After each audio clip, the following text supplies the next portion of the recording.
idea for the Phoenician project in 2005 when I was researching into the first contacts with the African continent.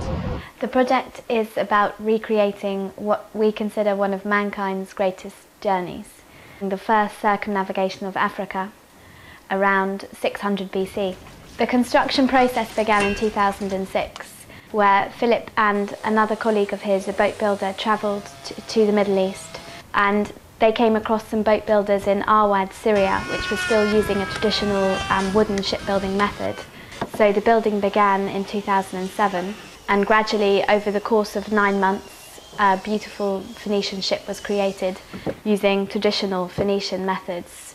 They tried to source traditional Phoenician materials. They used Aleppo pine, olive wood, and then the construction process was really completed in August 2008, which is when the sea trials began and the launch of the expedition began as well.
It's not as easy as it looks, trust me.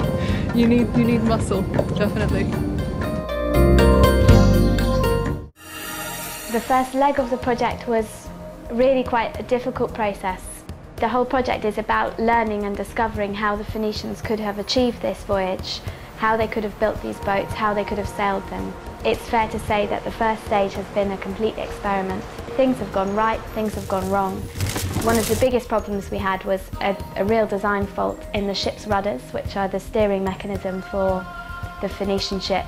The biggest problem we've had so far is trying to get the rudders stabilized. There's just too much pressure in the water against the rudder when we're attempting to turn the ship, and it's coming out of its socket. And in the end, it resulted in various tows. The main reason that we're being towed is the fact that this time of year the wind is blowing the wrong direction, so we won't get to Port Suez or Port Said this time around, because this ship will only go to windward. We'll wind up going north and we want to go south. The starting position of where the Pharaohs commissioned the expedition. We've had a 300-mile trip to work down the ship, get into action a bit, so yeah, looking good.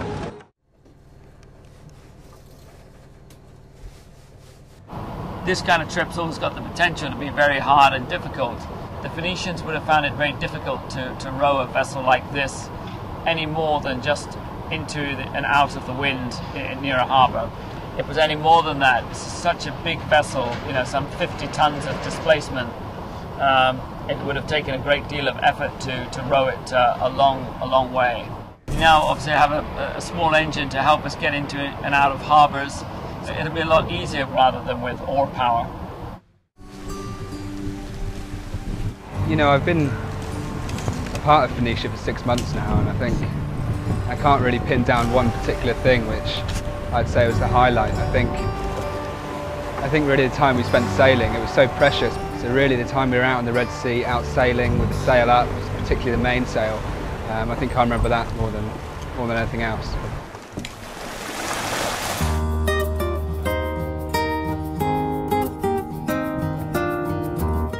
The first phase of the expedition has been much slower and harder than we would have imagined. We've had a few teething problems to sort out with the ship, but we have got to Yemen. We haven't had any major accidents or anything, and I think we're now set fair to continue the expedition a little bit later in the year. And you know, at that point, I think we'll have a very successful sail, and I think that the expedition will gain a lot of momentum.